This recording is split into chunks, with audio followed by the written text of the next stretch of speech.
komunikasi di internal satuan pendidikan masing-masing.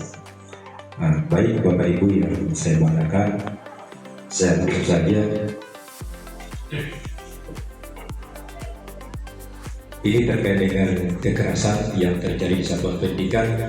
Tentunya Bapak Ibu juga sudah sering mendengar atau bahkan mungkin lebih paham dari saya. Kekerasan juga bisa dilakukan oleh guru kepada siswa, atau mungkin sebaliknya yang dilakukan kekerasan dilakukan oleh siswa kepada guru, seperti kasus kita yang sebelumnya mungkin mohon maaf antara siswa dengan security kita itu pernah terjadi. Prestasinya menurun dan bahkan mungkin kayak di sekolah kita ini sering langsung keluar sekolah karena sering diintimidasi, sering mendapatkan perlakuan yang tidak wajar dari teman-teman sebayanya, atau mungkin perlakuan dari gurunya. Nah, ini tidak bisa kita pungkiri.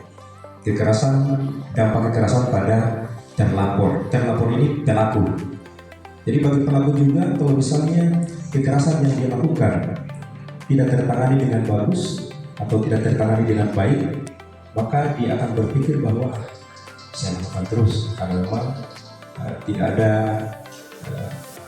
sanksi yang lebih berarti bagi saya.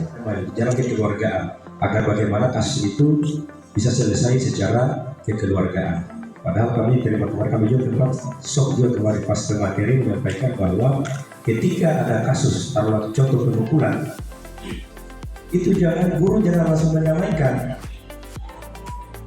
Jangan pernah ada kata damai dari guru. Jadi tergantung korban. Kira-kira korban mau damai atau tidak. Kalau korban mau ingin lanjut ke polisi, silahkan. Misalnya pihak keluarga korban berinisiatif untuk melaporkan ke pihak berwajib, kita juga jangan melarang. Tetap kita dukung. Kita sebagai guru tetap netral melakukan investigasi untuk mengumpulkan fakta-fakta di lapangan. Kemudian dampak kekerasan pada satuan pendidikan. Nah, ini juga tentunya saya pikir kayak sekolah kita juga punya dampak seperti ini ya. Artinya berdampak pada reputasi sekolah.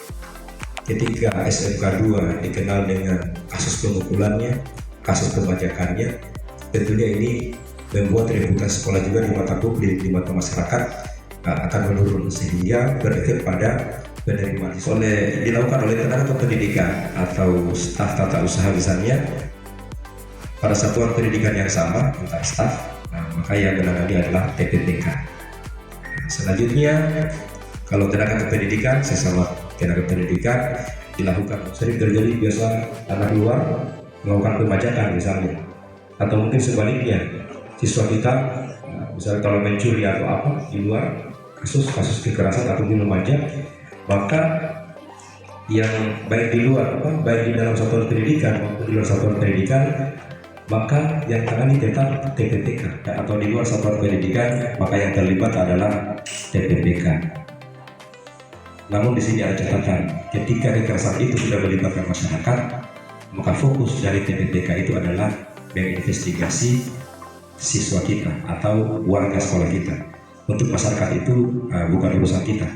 Kita tidak mungkin melakukan investigasi di luar atau di masyarakat luar sana. Yang menjadi tugas dan tanggung jawab kita adalah melakukan investigasi, mengumpulkan fakta-fakta, apakah kita sebagai korban atau sebagai pelaku terhadap warga sekolah kita. Jadi mungkin seperti itu ya gambarannya. Hari ini kedudukan dan garis koordinasi TPPK dari tingkat pusat, kemudian gubernur, satuan pendidikan, dinas pendidikan dalam hal ini membentuk satgas, kemudian masing-masing SMA, SMK, SLB membentuk satgas, kemudian di tingkat kabupaten kota juga wali kota melalui dinas pendidikan kabupaten kota membentuk satgas untuk SD, SMP, dan kepala satuan pendidikan usia dini dan formal juga membentuk TPPK di masing-masing satuan pendidikannya. Utama dari TPPK ini tentunya adalah melakukan upaya-upaya pencegahan yang preventif, seperti misalnya melakukan sosialisasi mulai dari penerimaan siswa baru, bersosialisasi kepada siswa termasuk kepada orang tua siswa, menyampaikan terkait dengan program-program kerja dari TPPK ini. Penyediaan sarana dan prasarana